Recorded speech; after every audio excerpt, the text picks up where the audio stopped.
Palakpakan po natin ang ating Diyos na dakila. Yes, Lord, sa araw na ito, ikaw po ay aming pinataas. Ikaw ay aming pinasasalamatan. Salamat po sa iyong presensya. Salamat po sa pabor na nasa amin ngayon. Salamat sa bukas na langit. Pagpalain mo po ang bawat isa na nasa loob ng iyong tahanan. In Jesus' mighty name, and everybody say, praise the Lord. Buksan po natin ang ating mga Bible sa aklat ng ikalawang Timothy, 2 Timothy chapter 1, verses 3 to 14. Ikalawang aklat ni Timothy, kabanata 1, talatang 3 hanggang 14. Babasahin po natin ang kanyang salita ng sagutan. Sa akin po ang una, sa inyong pangalawa, hanggang umabot po sa tulong. Ang sabi po, I thank God whom I serve as my ancestors did, with a clear conscience as night and day. I constantly remember you in my prayers, recalling your tears. I long to see you so that I may be filled with joy. I am reminded of your sincere faith, which first lived in your grandmother, and in your mother Eunice, and I am persuaded now it is in you also. For this reason I find you, one in the faith and gift of God, which is in you, through the laying on of my hands. For the Spirit God gave us does not make us timid, but gives us power, love, and self-discipline. So do not be ashamed of the testimony about our Lord, or of me, his prisoner. Rather, join with me in suffering for the gospel by the power of God. He has saved us and called us to a holy life, not because of anything we have done, but because of his own purpose and grace. This grace was given us in Christ Jesus before the beginning of time, but it has now been revealed through the appearing of our Savior, Christ Jesus, who has destroyed death and has brought life and immortality to light through the gospel. And of this gospel I was appointed a herald and an apostle and a teacher. That is why I am suffering as I am. Yet this is no cause for shame, because I know whom I have believed, and am convinced that he is able to guard what I have entrusted to him until that day. What you heard from me, think as the pattern of sound teaching, with faith and love in Christ Jesus. Guard the beautiful concept that was entrusted to you. Guard it with the help of the Holy Spirit who lives in us. Makakaupo ang kapulungan. Praise the Lord. So ito po yung second part ng aklat ni Paul na isinulat kay Timoteo, yung kanyang disciple na nagpapastor sa isang simbahan na kanilang binuksan. Ito po ay ginawa ni Pablo para kay Timoteo na kanyang kinikilalang anak sa pananampalataya. At ito raw po ang huling liham bago siya mamatay. Habang siya ay nakakulong sa Roma, gumawa siya ng sulat na ito.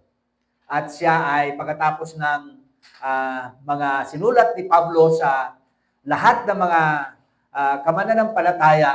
kapananampalataya, kasamahan sa simbahan, siya po ay pinugutan ng ulo doon sa Roma.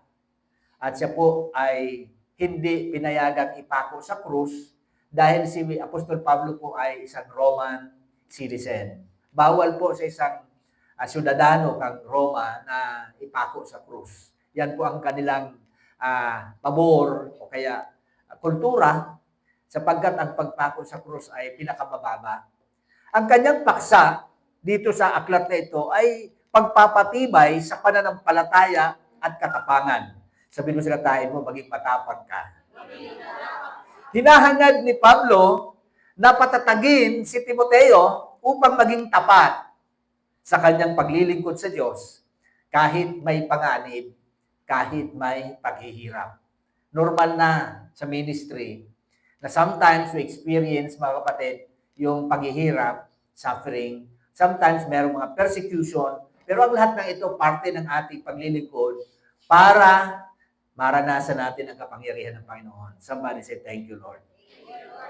Ito rin ay ang pagpasa ng espiritual na pamana. Sabihin mo nga, pamana. Ikaw ay mayroong pamana sa iyong anak. Tayo ay may pamana sa susunod na mga henerasyon. At ang pananampalataya na inyong pinanghahawakan ngayon ay pwedeng ipasa sa kanila at yun ang maging pamana natin na hanggang sila ay buhay, panghahawakan nila ang pananampalataya sa Panginoon. So mahalaga ang pananampalataya na ipinamamana. Yung mga nauna sa atin, nagtiyaga, nanalangin, dinala ka sa simbahan, pinag-pray ka, at yung mga kapatid mo, dinala niya, ganun kahalaga ang pagbibigay ng importansya sa ating pananampalataya sa pagpasa nito sa mga susunod na henerasyon. Kitang-kita ho yan dahil si Loida at si Eunice ay naging bahagi ng paglago sa pananampalataya ni Timoteo. Ito rin ay bibigay kahulugan sa pananagutan sa Ebanghelyo. Ang espiritual na regalo ay dapat pagyamanin at ipagpatuloy ang mabuting gawain ni Kristo. So nangangahulugan na tayo na tumanggap ng kaligtasan, meron ho tayong tinatawag na responsibilidad. Sabihin mo nga, responsibility. Itong tinanggap nating kaligtasan at kapatawaran mula sa Diyos, obligasyon po natin. Bahagi ng ating pribilehiyo na ibahagi sa iba upang sa ganon, hindi lang tayo ang makaranas ng kaligtasan at kapatawaran, gayon din po ang iba. Kaya yung ating mga anak, pamangkin, kapamilya, kapuso, kaibigan, kabarkada, mahalagang makarinig ng salita ng Diyos mula sa iyo. Dapat pagyamanin po natin. Dapat ipagpatuloy po natin sapagkat ito ang mabuting gawain ng Panginoong Hesukristo na minana ng lahat ng disipulo ng Panginoon. Ngayong umaga, nais kong bigyan kayo ng 4 na mahalagang bagay sa ating buhay na makikita sa aklat na ito na sulat ni Apostol Pablo para kay Timoteo. Una dyan po, nakita ko yung salitang commitment. Everybody say commitment. Pangalawa yung courage. Pangatlo yung comfort. Pang-apat yung command o yung utos. Dito sa unang mga talata, verse 3 hanggang 6, makikita yung kanyang commitment para sa kanyang kapatid. Commitment to support. Commitment to uphold. Ang sabi ng verse 3, I thank God whom I serve. Nagpapasalamat ako sa Panginoon na aking pinaglilingkuran as my ancestors did, with a clear conscience as night and day, I constantly remember you in my prayers. Say that word, prayer. Ministry niya na manalangin para sa iba. Ipinapanalangin niya yung mga sumasampalataya sa Panginoon, lalong-lalo na yung mga manggagawa. Kapatid, dapat tayo ay nananalangin din para sa ating mga kapatiran. Yung pamilya mo, ipag-pray mo, mga anak mo, o kaya yung mga pamangkin mo. Lalong-lalo na yung mga naglilingkod sa Panginoon, naghahatid ng mabuting balita. They need your prayers. It is His commitment to support in prayer. It is His commitment to uphold in prayer yung mga naglilingkod sa Panginoon.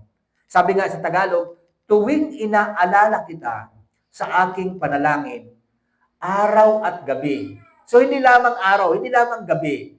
Araw-araw, pinagpipray niya. Si Timothy, ano ba ang sabi? Nagpapasalamat ako sa Diyos na aking pinaglilingkuran ng may malinis na budi, gaya ng ginawa ng aking mga ninuno. Kaya, tayo dapat ay nananalangin para sa iba. Yan po ang support natin. Kung hindi ka man makapunta, at least, nag-support tayo sa prayer. Sabi nga sa 1 Timothy chapter 2 verse 1, inaanyayahan ko kayo, una sa lahat, na idalangin ang lahat ng bagay. Manalangin, mamagitan, magpasalamat para sa lahat ng tao. So hindi lamang pala yung kapamilya. Hindi lamang yung ating mga mahal sa buhay ang ipag-pray. Ang sabi dito, sa lahat ng tao. Kaya dito pinagpipray natin ang buong bansang Pilipinas, pinagpipray natin yung mga kasamaan sa labas ng bansa, hindi lamang dito sa San Jose, sa Goa, sa Tigaon, sa lahat ng bahagi ng ating kapuluan, tayo po ay nagpipray para sa kanila every Sunday. Pero ngayon, ang dagdag, si Pablo, pinagpipray niya araw at gabi. So, bilang mga believers, church, it is our responsibility. It should be our commitment to pray for others. Sabihin mo sa katain mo, ipagpipray kita. Ephesians chapter 6 verse 18 says, manalangin kayo sa lahat ng oras sa Espiritu, na may lahat ng panalangin at pagsusumamo, at maging mapagbantay kayo sa lahat ng kasipagan at pagsusumamo para sa lahat ng mga banal. So, in-encourage tayo. Kung si Pablo ay nananalangin para sa iba, in-encourage niya, hinihikayat niya rin tayo na manalangin para sa iba. Kumusta po ang ating prayer life? And lastly, dyan sa Philippians chapter 1, verse 3 and 4, ang sabi dyan, lagi akong nagpapasalamat sa aking Diyos tuwing naaalala ko kayo. At sa lahat ng aking mga panalangin para sa inyo, ay ako'y nananalangin ng may kagalakan. Napaka-importante yung ginagawa mo na merong joy. Meron kang fulfillment, meron kang kagalakan sa puso. Minsan kasi, parang obligasyon lang, sabi kayo ni Pastor, pray. Nagpipray ka pero medyo magabad sa puso. Dapat, mga kapatid, haluan natin ang kagalakan. Ginagawa mo yan, i-enjoy mo na yan sapagkat maganda na tayo ay nagpipray na merong kagalakan sa ating puso. Kung mabigat ang iyong damdamin, you overcome. You declare, Lord, I'm doing this for your glory with a grateful heart, with a happy heart. Yan po ang sabi. Letter B, to see or appreciate. Isa rin sa kanyang ginawa, parte ng kanyang commitment sa paglilingkod, yung i-appreciate. Ang sabi sa verse 4, recalling your tears, I long to see you so that I may be filled with joy. Meron siyang inaalala na itong pagkakataon na sila ay nagkaroon ng prayer meeting siguro, humiiyak pa sa panalangin. Yung kanyang ginagawa na pananalangin na ito ay namimiss ni Apostol Pablo. At siya po ay nagagalak na yung kanyang makasamahan nag-pray din para sa kanya. Sabi diyan, kapag naalala ko ang iyong pagluha, nananabik akong makita ka upang malubos ang aking kagalakan. So meron siyang tears of joy, meron siyang pagsusumamo na may halong pagluha sa harapan ng Panginoon. Sabi diyan sa verse 5, I am reminded of your sincere faith. So, parte ng kanyang commitment na i-recognize, itingnan, i-appreciate. Alin? Yung kanyang matapat na pananampalataya. Which first lived in your grandmother, Lois. Makuapo siya ni Lois. Si Lois, tinukduan si Eunice. Si Eunice, tinukduan si Timothy. Kaya mga kapatid, yung ating mga anak, dapat ituro natin sa kanila ang banal na salita ng Panginoon. So that eventually, kung ano yung kanilang nakuha, yun din ang kanilang ipapasa. Kaya nga, meron magasabi sa Proverbs, train up a child in the way he should go, so that when he is old, he shall not depart from it. In short, parte ng ating commitment, yung pagtuturo sa ating pamilya. Masarap sa buhay. Masarap na tayo po ay naglilingkod kasama natin ang mga mahal sa buhay. Maganda sa pamilya na nagsisimba na sama-sama. Sapagkat yan po ay patunay na yung tinanggap natin sa Panginoon na ipasa sa kanila. Kung hindi mo pa ngayon kasama ang iyong pamilya, pag-pray mo.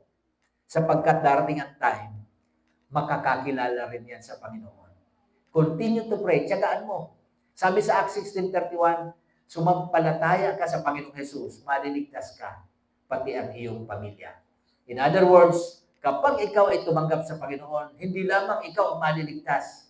Ang pangako ng Bible, pati ang iyong mga anak, pati ang iyong mga mahal sa buhay, pati ang iyong pamilya, maliligtas. Sabi ng sakatay mo, panghawakan mo lang. So sabi nito, which first lived in your grandmother Lois and in your mother Eunice, and I am persuaded now lives in you also. Yung nakita niyang commitment, pananampalataya ng lola, nakita sa anak kay Eunice, nakita sa apo kay Timothy. Kaya meron pong succession, generation by generation, na ipapasa. Kaya kung makikita niyo sa Old Testament, meron diyan binanggit. Diyos ni Abraham, Diyos ni Isaac, Diyos ni Jacob. What does it mean? It means He is the God of generation. Amen? Nangangahulugan na tayo ay yung sinasampalatayanan nating Diyos. Mga kapatid, hindi lamang siya Diyos ng isa, Diyos ng buong pamilya. Somebody say, thank you, Lord. Kaya sabi, turuan mo ang bata sa daan na dapat niyang lakaran. Pagkat tumanda man siya, hindi niya hihiwalayan. Makasuhay man yan, minsan bagay sa pamilya, kung nagsuhay-suhay, time will come, babalik yan. Just continue to pray. Kung hindi pa ngayon, may darating na panahon. Ang pinanghahawakan niyo yan, panghahawakan natin na salita sa Bible, ang sabi doon, lahat ng tuhod, luluhod, lahat ng dila, maghahayag. That Jesus is Lord. Kung may dila yan, maghahayag yan. Kung may tuhod yan, luluhod yan. Bakit? Sinabi sa Bible, lahat ng may tuhod, luluhod, lahat ng may dila, magsasabi na ang Panginoon ang Diyos. Kaya, asahan natin, mga kapatid, na mangyayari kung ano ang sinabi sa kanyang aklat. Letter C, to steer or to move. Kilalanin na, ini-steer yung kanyang pananalig. Ang sabi sa verse 6, for this reason, I remind you to fan into flame, kamkaman, kay haban, painiton, the gift of God, which is in you. Sabihin mo sa katain mo, in you. Through the laying on of my hands. Piglayhan niya ini si Timothy. Ang ibig sabihin niyang piglayhan, pig-train niya, pigtukduan niya. Kaya yung laying on of hands, biblical po yan. Ang gesture na yan ay paglipat ng Espiritu na nasa iyo. Kung ano yung nasa sayo, inililipat mo sa Kanya. Kaya sa Old Testament, merong laying on of hands. Kahit sa may sakit, nililay hands. Bakit? Yung kagalingan at kalakasan at kapangyarihan ng Diyos na nasa iyo, nililipat mo sa Kanya. Kaya dito ang sabi, for this reason, I remind you to fan into flame. Kay haban, painiton. Minsan kaya, nagluya-luya. Minsan nagpupurpalso. Nag-romero. Sabi ni Apostol Pablo, painiton ang pananampalataya. Paano mo papainitin kung malamig? Magpatuloy ka. Gawin mo yung para sa Kanya. Sapagkat feeling na yan, normal yan. Minsan nararanasan talaga ng tao yan. Pero ang mahalaga, hindi ka bumibitiw. Sabihin mo sa katayin mo, manatili ka lang. Sa 1 Peter chapter 4, verse 10, ang sabi, bawat isa sa inyo ay gamitin ang kaloob na inyong natanggap upang maglingkod sa isa't isa bilang mabubuting katiwala ng biyaya ng Diyos sa iba't ibang anyo.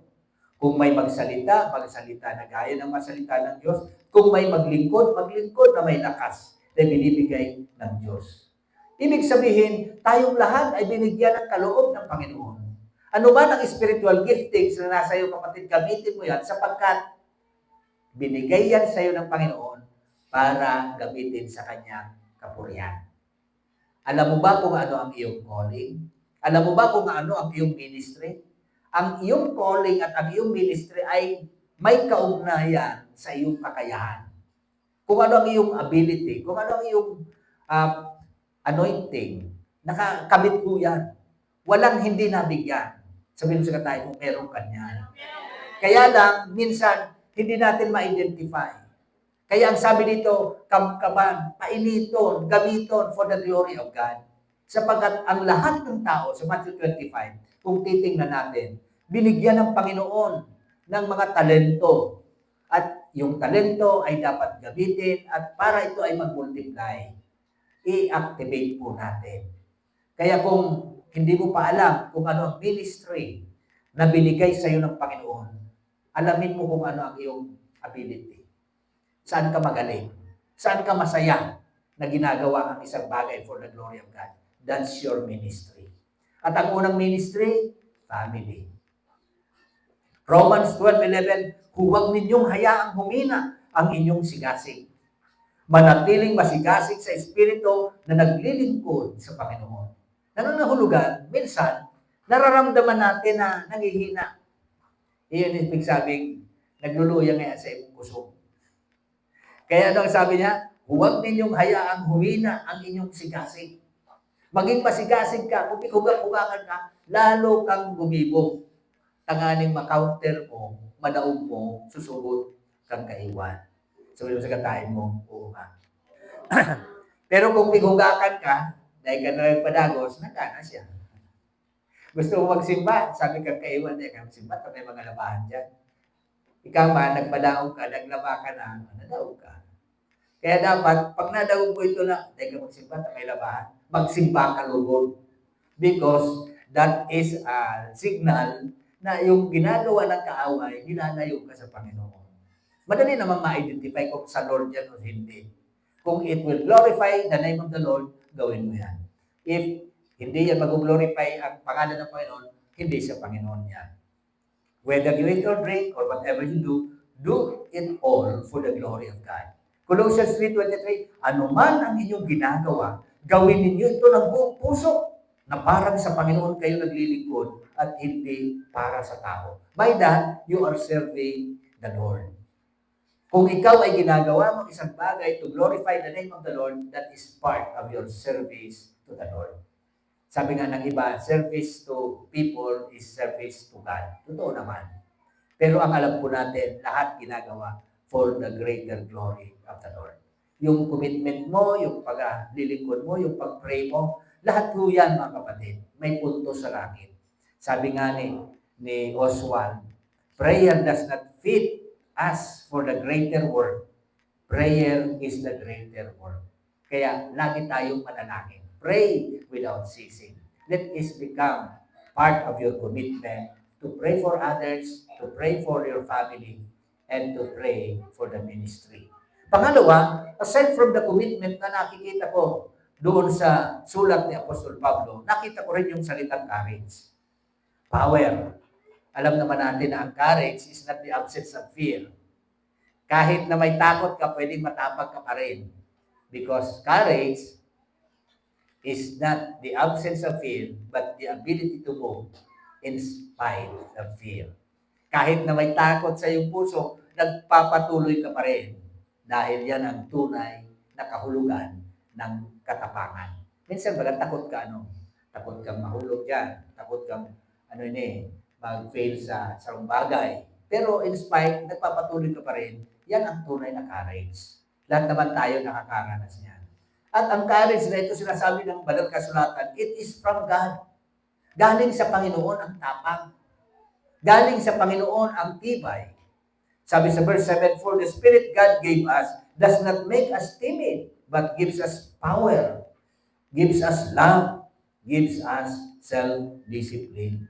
So yun ang galing sa Panginoon. Yung kapangyarihan, yung pag-ibig, yung disiplina sa sarili. Ito pong courage na ito ay galing sa Kanya, hindi galing sa iba. Si Joshua, binanggit din yan.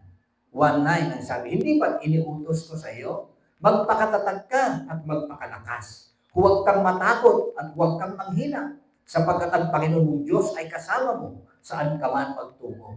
In short, ang ating katatagan, katapangan at kapangyarihan galing si Lord. Sabihin mo sa katain mo, kasama natin ang Diyos. Kaya walang dahilan, wala kang rason para ikaw ay hindi magpatuloy. Hindi magiging matapang. Meron kang dahilan. Bakit? Kasama mo ang Panginoon. Kung medyo pagpati mo nagtitipay-tipay, nagluluya-luya, lagi mong i-declare, Lord, kasama kita. By that, by declaring that powerful word, mga kapatid, you acknowledge, you recognize the presence of the Holy Spirit in your life. At ako'y naniniwala, pag binanggit mo yon, lalakas ang iyong loob. Sa Deuteronomy 31 verse 6, ganoon din ang pagkasabi, magpakatatag kayo at magpakalakas. Huwag kayong matakot o manghina, sapagkat ang Panginoon mong Diyos ay kasama mo. Hindi ka niya iiwan, hindi ka niya pababayaan. Kaya, kung ang Panginoon hindi ka iniiwanan, hindi ka pinababayaan, ito ang dahilan kung bakit kinakailangan natin magpakatibay at magpakatapang. Nangangahulugan ng ating katapangan na ito ay ang ating abilidad na lampasan kung ano ang ating kinatatakutan. Gusto ng Panginoon matapang ka. Gusto ng Panginoon malakas ka. Gusto ng Panginoon maging matatag ka. Kaya laging inuulit-ulit. Sabi niya, magpakatatag, magpakalakas, magpakatapang. Huwag matakot, huwag manghina. Ang dahilan, kasama natin ang Diyos. Somebody say, thank you, Lord. 1 Corinthians 16:13 to 14. Basahin natin lahat. Magbantay kayo, tumindig kayo sa pananampalataya. Maging matapang, magpakatatag, at gawin ang lahat sa pag-ibig. So, very clear ang order. Very clear ang instruction. Magbantay, tumindig, maging matapang, maging matatag. At ang lahat ng ito, gawin na merong pagmamahal. Gawin merong pagmamahal sa Diyos. Letter B, it is for the gospel. Yung courage na binigay sa iyo ng Panginoon, alalahanin natin na binigay sa iyo ng Lord para ikaw ay maghayag, mag-share ng kaligtasan sa iba, ng word sa iba. Ang sabi sa verse 8, do not be ashamed of the testimony. Huwag kang mahiya about our Lord or of me, His prisoner. Rather, join with me in suffering for the gospel by the power of God. Huwag kang mahiya na ikaw ay magpatotoo. Mga kaopisina mo, kaklase mo, kaibigan mo, kapitbahay mo, do not be ashamed.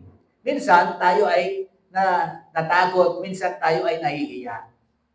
Bakit? Normal naman yan. Sa emosyon ng tao, normal yan. Pero ang instruction sa atin ng Panginoon, huwag mahiya, i-overcome mo. Miski pagmati mo na supok-supok ka, you continue. Sapagat ang Panginoon ang magpapalakas sa iyo. Romans 1:16, basahin natin ng malakas. Hindi ako nahihiya sa Ebanghelyo. Sapagat ito'y kapangyarihan ng Diyos para sa kaligtasan ng bawat sumasampalataya. Lahat ng sumasampalataya, palampakan natin ang Panginoon. Sabi diyan, hindi ako nahihiya. Huwag kang mahiya. Sapagat ito'y kapangyarihan ng Diyos para sa kaligtasan. Ito ay naibabahagi natin at sila'y tatanggap ng kaligtasan. Take your seats.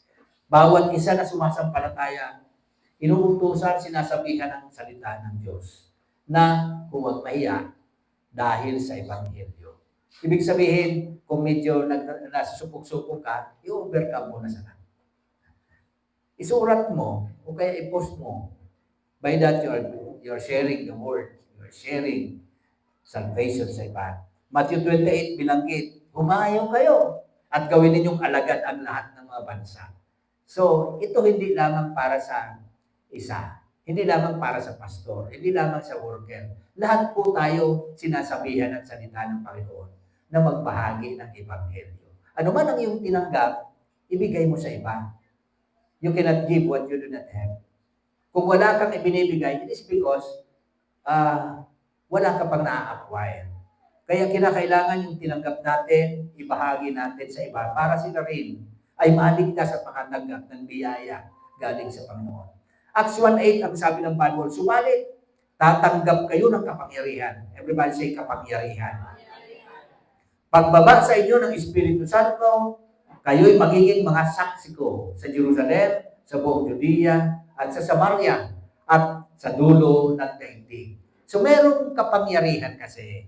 The Holy Spirit na binigay sa atin ng Panginoon, sinilyuhan ka ng Banal na Espiritu, yun ang magpapalakas sa iyo, yun ang mag-i-energize sa iyo. Kaya, ang sabi dito, magpapatutuo ka. We become witnesses of Christ. Tayo ang mga saksi ng Panginoon. Saan? Sa ating pamilya, sa ating kapitbahay, maging sa mga kaaway hanggang sa dulo ng daigdig. Sabi nga ng isang author, si Max, if God is enough for you, then you'll always have enough because you'll always have God. Sabi mo sa tayo mo, hindi ka niya iiwan, hindi ka niya mamabayaan. Kaya, yung kalakasan na galing sa Panginoon, yung courage na galing sa Panginoon, i-activate natin lagi. Gawin natin para sa glory ng ating Panginoon. Pangatlo, yung comfort, yung relief, yung tinanggap na relief galing sa salita ng Diyos. Number 1 dyan, sa pamamagitan ng kaligtasan, salvation, say that word. Anong sabi sa verse 9? He has saved us. May letter D dyan sa purpang save. Bakit? Sapagkat yan po ay past tense. Naganap na, tapos na. In short, you have been saved by the grace of God. Ikaw ay binigyan ng kaligtasan ng Panginoon. Ikaw ay niligtas na. Sabi kang iba, ngayon, pastor, dahil man yan na araman, kaligtasan na. Maraman mo ngayon kung yaong ka na duman sa langit. Totoo man talaga na ma-realize kung yaong ka na duman. Pero ang sabi ng kasulatan, 1 John 5:13, sinulat ko ito sa inyo na sumasampalataya sa Panginoon upang malaman ninyo na kayo na sumasampalataya may buhay na walang hanggan. Sabi ko tayo mo nalalaman yan. Ephesians 2:8 and 9, pakibasa, sapagkat sa biyaya kayo'y nangaligtas sa pamamagitan ng pananampalataya. At ito'y hindi sa inyong sarili. Ito'y kaloob ng Diyos. Hindi ng mga gawa upang ang sino man ay huwag magmahuli. By grace, we have been saved. Through faith. Dito, makikita mo na ginawa na ng Panginoon. Tapos na yung kaligtasan natin. At ito ay binigay na sa atin nung ikaw ay tumanggap sa Kanya. Nung ikaw ay sumampalataya sa Kanya. Sabi ko sa katayan mo, nasa iyo na. Minsan, dahil sa kasalanan, nagda-doubt ang tao, ano do, ligtas na ako? Garuday, may kasalanan ako. Hindi po yan nakabase sa feeling. Hindi po yan nakabase sa iyong ginawa. Yan ay nakabatay sa kanyang ginawa. Hindi dahil meron kang kabutihang ginawa, kaya ka tumanggap ng kaligtasan. Ikaw ay naligtas dahil sa kanyang ginawa. So it's not about you. So let's go tayo, it's about Him. Si Kristo ang nagtapos ng kaligtasan mo. Hindi ka dyan. Wala kang dyan. Wala kang contribution dyan. His death is enough to save us. Pero yung iba, hindi tumanggap, kaya hindi sila nagkaroon. Kung ikaw ay sumampalataya, ligtas ka na. Anytime mag-goodbye sa earth, doon ka sa kanyang kaharian. Somebody say, Hallelujah. Romans 6:23, sapagkat ang kabayaran ng kasalanan ay kamatayan. Ngunit ang kaloob ng Diyos ay buhay na walang hanggan. Kanino? Kay Kristo Jesus na ating Panginoon. Everybody say kaloob. Pag sinabing kaloob, dahil mo pigbayadan. Kaya nga ni kaloob, gift. Isa nagbakal ng gift niya. Iyan yung gift ko. Digda lang itong babayadan lang. Dahil ang gift, libre yan. Pag iyan ko yan, binayadan mo, pakalnaan, pakunan. Baguna ng regalo. Pwede man, mag-exchange gift ka mo duwa. Babakan ako regalo para sa iyo, ikaw man babakan regalo. Pero ang point is, pag regalo, dahil yung pigabayadan. Kaya nga na regalo. Pero pag binayadan mo, regalo yan. Barakalan yan. Purchase. Si Kristo ang nagbayad. Binayaran ng Panginoon sa pamagitan ng kanyang kamatayan sa krus ng Kalbaryo ang kaligtasan na iyong natamo. Hindi nakabatay sa emosyon mo, hindi nakabatay sa kung anong alam mo, hindi nakabatay sa mga ginawa mo, nakabatay sa ginawa ni Kristo. Somebody say hallelujah. Titus 3:5, pakibasa ng malakas, hindi niya tayo iniligtas dahil sa mga gawa ng katuwiran ng ating ginawa, kundi ayon sa kanyang awa sa pamamagitan ng pagbibinyag ng muling pagsilang at pagbabago ng Espiritu Santo. So, na-born again ka nung tinanggap mo siya. Ang participation lang natin, mga kapatid, sa ating salvation, tinanggap mo. Sumampalataya ka. Tuminubod ka. The best example is si Demas, nakapako sa krus. Sabi ni Istas, tumiyawan sa wala, kung ikaw ay anak ng Diyos, sige nga, iligtas mo ang sarili. Kami sa Cuba man. Sabi kay tumiyawan sa kanan, si Demas, di ka na nga nasupok. Kita, para kasala, karapat dapat magadan sa satuyang kasalaan. May mga kaso sinda. Pero ining taong ini, sabi niya, matuwid ini. Siniway niya si Istas. And then, hinarap niya si Jesus. At sabi niya, Lord, pwede ba? Kapag ikaw ay nandoon na sa iyong kaharian, please remember me. Doon ako yung remember me. Nag-gets ni Lord yung kanyang pananampalataya. Ining taong ini, si Demas, naniniwala na ako ay merong kaharian. Ining taong ini, na magagadanon, naniniwala na ako ay hari. Ining tao ini naniniwala na miski ako nasa krus, kaya kong makahalik hindi. Ano ang sabi ni Lord? Today. Everybody say, today. Once more, today. You will be with me in paradise. In short, may paradise. In short, after death, there is second life. In short, kaya niyang makuha sa pamagitan ng kanyang pananampalataya. Kaya nung namatay yung dalawa, kasama ni Kristo.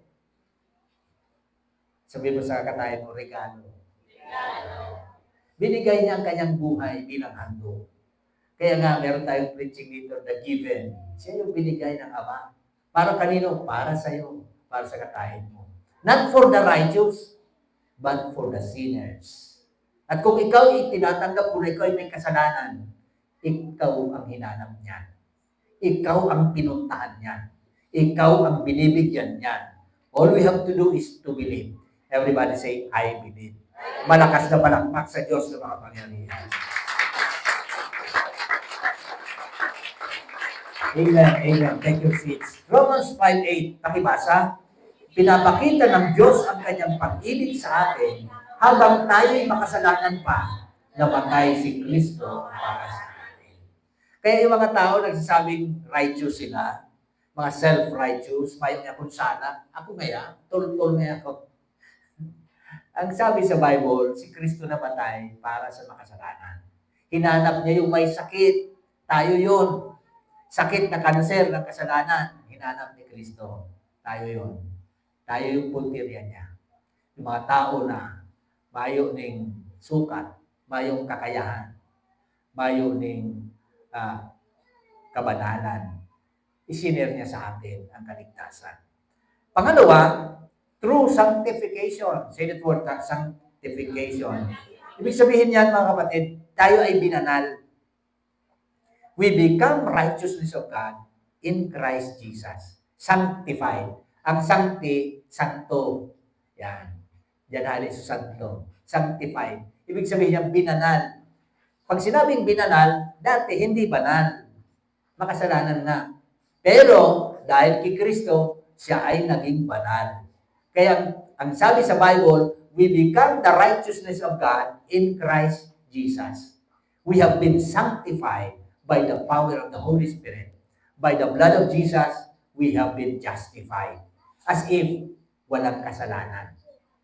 As if wala kang nagawa na kasalanan. Bakit? Lahat ng sala natin, binayaran niya sa krus ng Kalbaryo.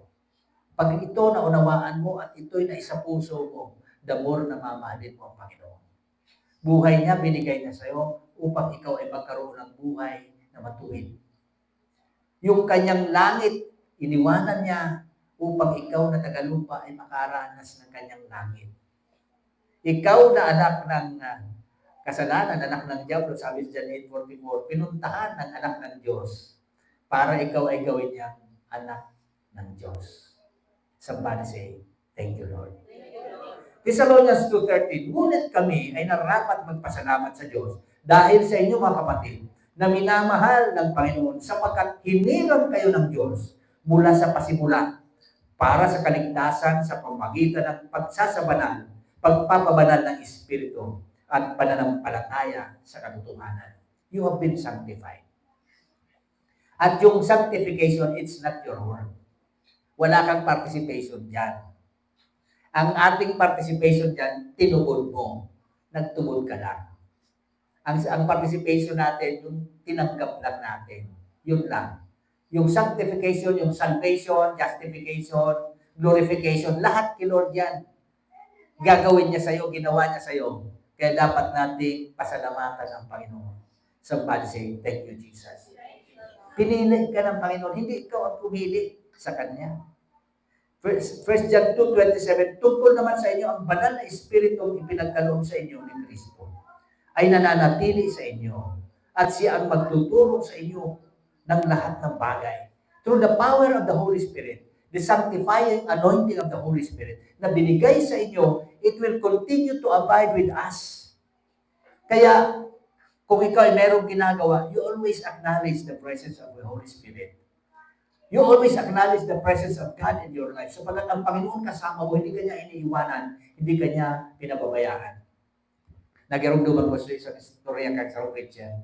Sabi niya, si Simon of Cyrene, itong, kaya baga si Kristo, baga nagdara kang nagbukog sa kang krus. Pagkatapos na, dahil sa kapagalan, siya nagbagsak, napili na ito si Simon, na yung magbitbit. Sabi kan research, si Simon na bakuman siyang Hudyo. Saro siyang siyudadano kang North Africa. Kaya siya ay bako siyang Hudyo. Kaya siya, stranger siya. Pero siya ang napili, tanganing itong kuya na ito, cross ni Kristo, makabot duman sa Golgotha. Sabi kay Sir Moto, sabi niya, pwede man nga si mga disciples ang pabugumon.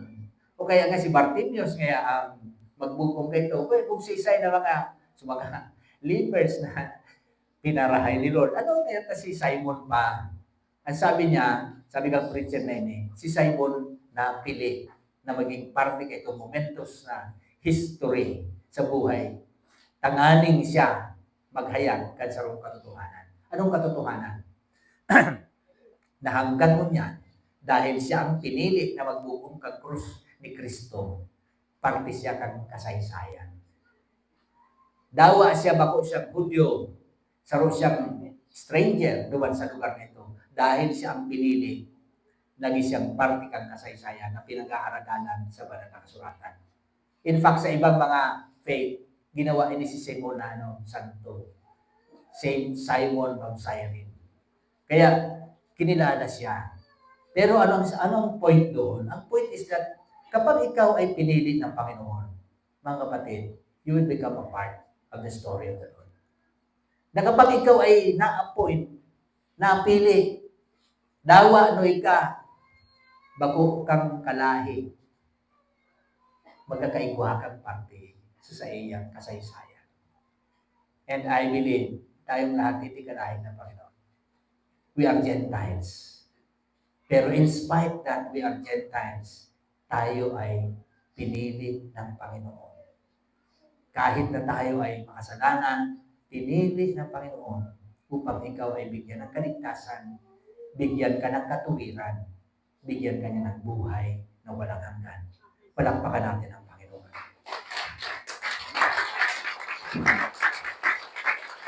Amen. Take your seats. John 14:25, ang sabi dyan, ang patnubay na walang iba kundi ang banal na Espiritu, ang pinadala ng Ama. Siya ang nagtuturo sa inyo ng lahat ng bagay at magpapaalala sa inyo ng lahat ng mga sinabi ko sa inyo. So meron kang Holy Spirit. Kaya baga kung ikaw minsan nagigibo ng kasalan, ganun ako konsensya ka. It's not na naisip mo lang. May Holy Spirit kasi na nagsasabi sa iyo. At yun ang warning sa iyo na nagtanong na may nadawag kang pasiwit, kung referee yan sa basketball, nadawag ko itong pasiwit na ito, na magsulsul ka kasi mo kasalanan. Dahil itong boses na ito, it's from the Holy Spirit. Sabi mo sa katahin mo, kasama natin ang Diyos. Letter C about true revelation. Ano ang sabi sa 10? But it has now been revealed, say that word, revelation, through the appearing of our Savior Jesus Christ, who has destroyed death and has brought life and immortality to light through the gospel. Pinahayag sa pamagitan ng pagdating ng Panginoon na sinira niyang kamatayan, yung kapangyarihan ng impyerno, sinira ng Panginoon. Sabihin para sa iyo. Dahil sa atin, ginawa yun ng Panginoon. Sabi diyan, after death ng Panginoon, 3 days pa siya nawala, nagbaba siya sa impyerno. Sa minatubol, huminilig sa mga daan, as in, sa katulungan daw na buhay ni Juan. Ito huminilig sa mga daan na ito, buminaba siya naman sa, ang Hades kaya, duwa yan. Upper Hades, lower Hades. Ang lower Hades, yaon dumanso, mainit. Ang upper Hades, yaon dumanso, temporary above. So, Abraham's bosom. Nagbaba duman si Kristo, kan siya nagadan. Pig-preach niya duman. So, mga nagtutubod sa iya, makakabaliw na sa langit. Daradara niya na subayan. Binayadan niya, tinabos na. Miski duman sa irarong nagduman siya, kinuha niya kay Satanas ang susi ng kamatayan at ang susi ng kahatulan sapagat binayaran niya sa pamamagitan ng kanyang banal na dugo. Kaya after 3 days, siya ay muling nabuhay. At ito'y pinahayag. At siya ay umakyat sa langit. At siya ay muling magbabalik para sa tuyang kabos na sa iyang maaki. Kaya, mga kapatid, napakaganda na maunawaan at tatanggap natin ang dakilang biyaya, sukdulang biyaya na tinanggap natin sa Panginoon. Somebody say, thank you, Lord. Romans 6:9, nalalaman natin, si Kristo ay nabuhay na maguli. Sa mga patay ay hindi na mamamatay. Ang kamatayan ay hindi na naghahari sa Kanya. Once lang siyang namatay. At yung kamatayan ng Panginoon, hindi niya nauulitin yun.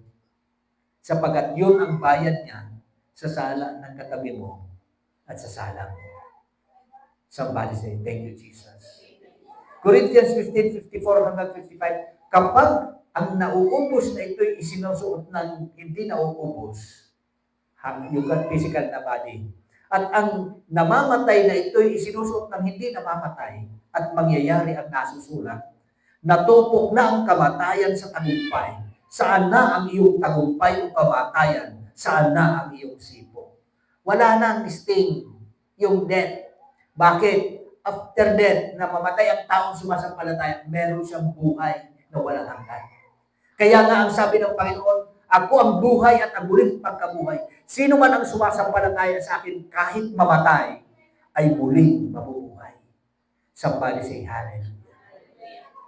Kahit na mamatay ang tao na believer, hindi siya magpapatuloy sa kamatayan. Ang ibig kong sabihin niya, hindi siya mananatiling patay. Siya ay magkakaroon ng buhay na walang hanggan. At lilipat siya doon sa ikalawang buhay sa kanyang kalangitan. Kaya binanggit si John 11:25, ang sumasampalataya sa akin, kung siya'y mamatay man, ay mabubuhay. At ang bawat nabubuhay at sumasampalataya sa akin, ay hindi mamamatay maguli kailanman. Napakaganda ng kanyang kapahayagan, ng kanyang revelation na binibigay sa atin ngayon.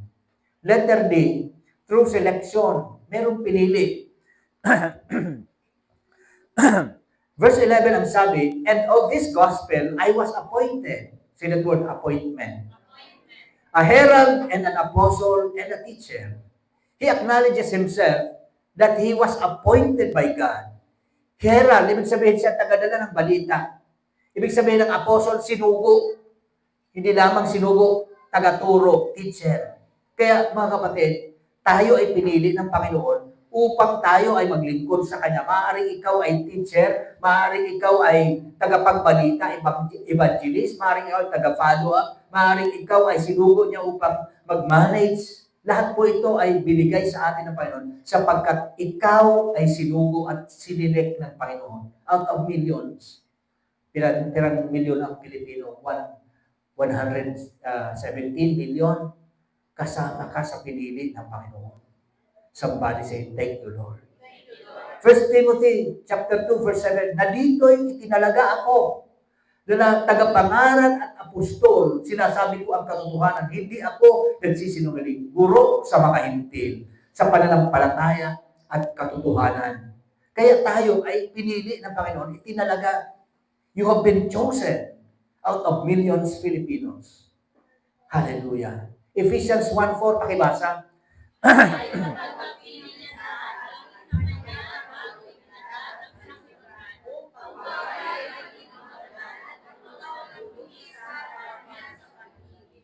Sa pagkapili niya sa atin, sa Kanya bago tinatagan sa likod. Ibig sabihin, bago pa nagkaroon ng earth, bago pa nagkaroon ng mapa ang Pilipinas, sabihin mo sa tayo, pinili ka na.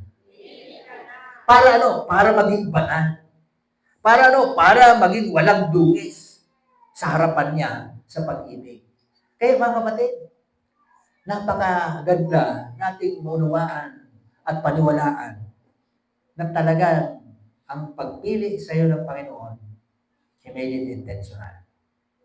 Kaya dapat, in return, sabi sa tayo, piliin mo siya. Paniwalaan natin, tanggapin natin yung kanyang ginawa, paglingkuran natin ang Panginoon, sambahin natin siya, pasalamatan natin siya. Nagiruglugan ko sa istorya kang preacher si Joel Osteen. Sabi niya, igwadang sa mga babae mayamano. Kadakol din kayaman ng mga antigo.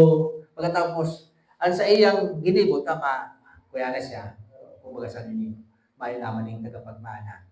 Big auction sale sa iyang mga gamit. Pero bago na ipabakal itong mga gamit ng mga antiques, kaibanan sa iyang harom, na kantidad ng $200 million. Inot na big auction, ito ang retrato kang akin niya. Ito na drawing na ito, makukuha magayon ng marami. Siyempre, medyo pangit-pangit magano sa mga drawing. May man ang nagbibid. Pero nabisto ka sa rong, dating surugoon, helper ka itong mayamano na ito. Nagbid siya $20. May naman yung nagdagdag. Hanggang sa napundo na subiling na, nakuha niya na $20. Doon pala sa likod kang retrato, ang nakalaan, si Isaiman ang magpili kang akin kong ini, sa iya nagabos ang kayamanan ko. Katulad din natin, kapag ang Panginoon pinili mo, pinaniwalaan mo, tinanggap mo, kasama ang kalangitan, kasama ang biyaya ng kagurahan. Lahat ng proteksyon, healing, anointing, blessing, lahat yan, bibigay sa iyo ng Panginoon according to His riches and glory. Somebody say, I take it in Jesus' name. Take your seats. John 15:16, hindi ninyo ako pinili. Ako ang pumili sa inyo at itinalaga kayo. Si Lord, pinili ka bago ka pa naging aki, bago ka pa sinilang. Pinili ka na. Jeremiah 1:5, bago kita inanyuan sa sinapupunan ay kilala na kita. Bago ka pa ipinanganak, ikaw ay aking itinalaga. Hinirang kitang propeta sa mga bansa. Kaya dito, kung titingnan nyo mga kapatid, na ang abortion, bawal talagang bawal. Bakit? Sapagat yung pinapatay mo, tao na yan. Kaya dito sa Pilipinas, pinagbabawal ang abortion.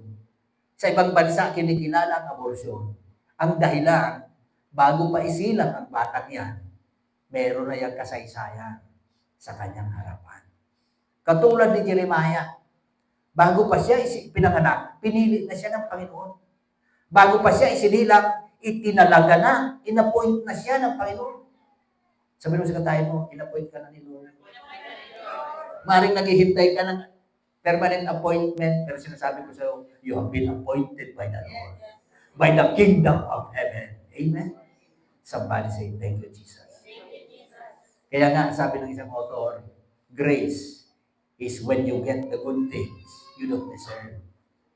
Mercy is when you're spared from the bad things you do deserve. At ang magandang balita, God is generous with both. Dalawa yan ng grace na yan sa kayong mercy. Binibigay niya sa iyo, binibigay niya libre, walang bayad, paniwalaan mo lang, tanggapin mo lang, sapagat ang Panginoon, ginawa niya ng lahat para sa kanyang mga anak, para sa mga sumasampalataya sa tagas, pinagpala ka ng Panginoon, at dapat siya ay pasalamatan. Amen. Finally, number 4, the command. Ano ang direction dito? Ano ang command? To save, to keep. At sabi sa verse 13, pakibasa,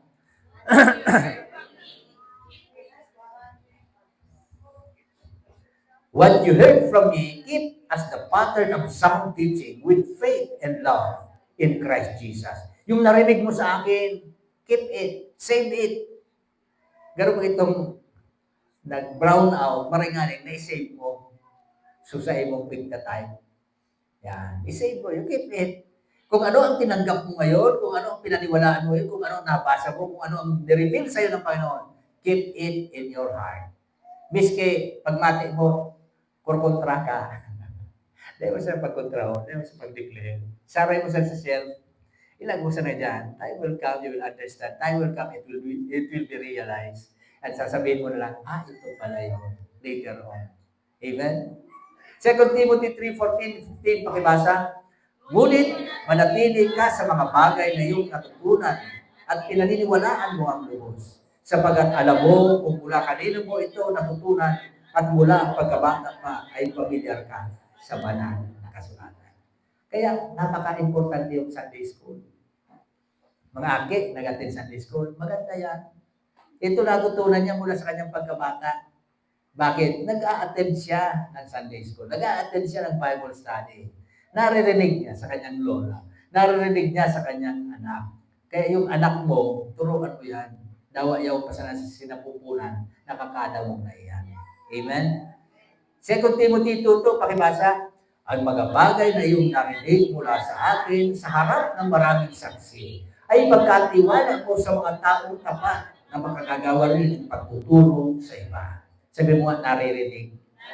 Kaya dapat iniistorya, dapat sinasabi para marinig natin. Maganda na narinig mo sa iyong espiritu, nabasa mo, pero maganda rin na narinig mo ng iyong dalawang tenga. At kapag narinig mo, sabi niyo ano yon? Hari pagpatagasan yan sa inyong mga puso. Just accept. Miski pagmati mo por kontra ka, hari pagpatagasan yan sa inyong puso. Time will come, you will understand. 1 Timothy 4:13, pakibasa.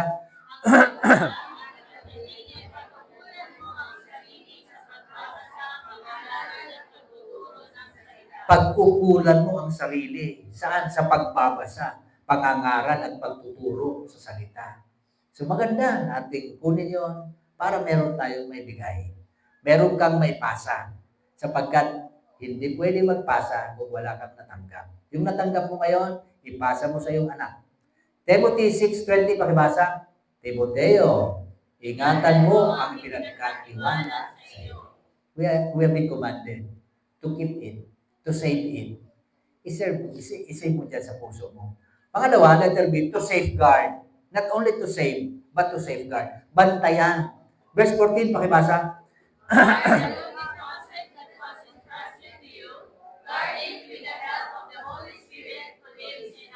Yung mga narinig mo, gwardiyahan mo.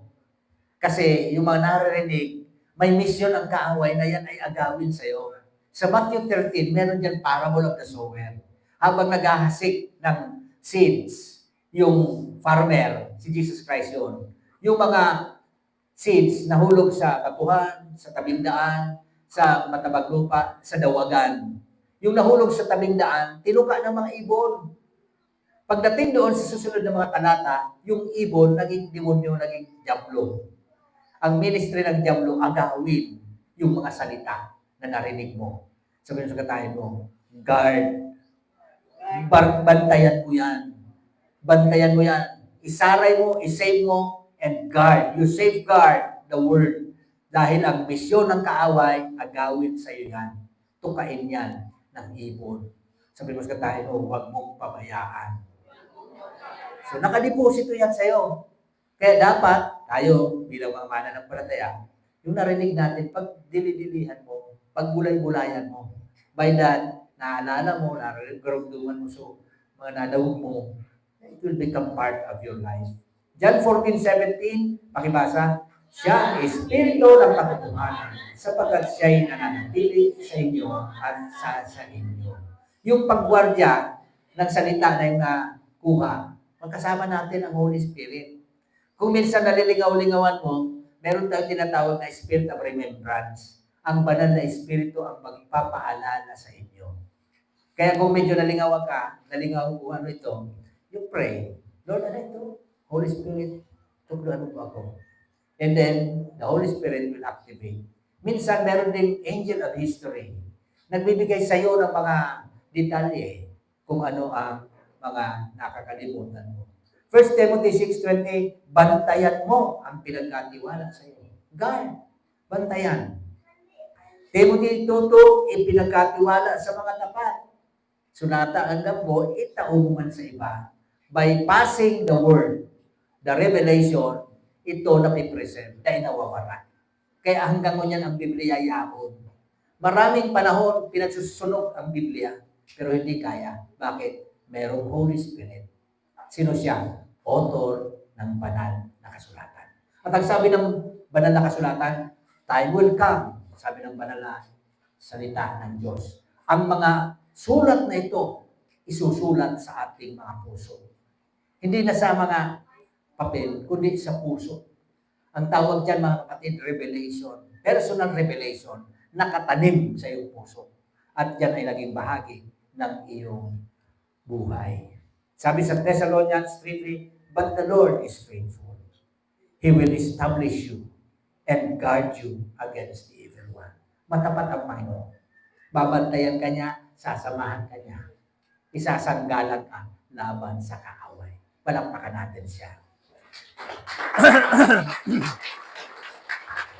Sabihin natin, dakilang Ama sa langit, salamat po sa iyong mga salita na aming napakinggan, aming pinapaniwalaan, pagyayamanin namin, ipapabuhay sa aming mga buhay.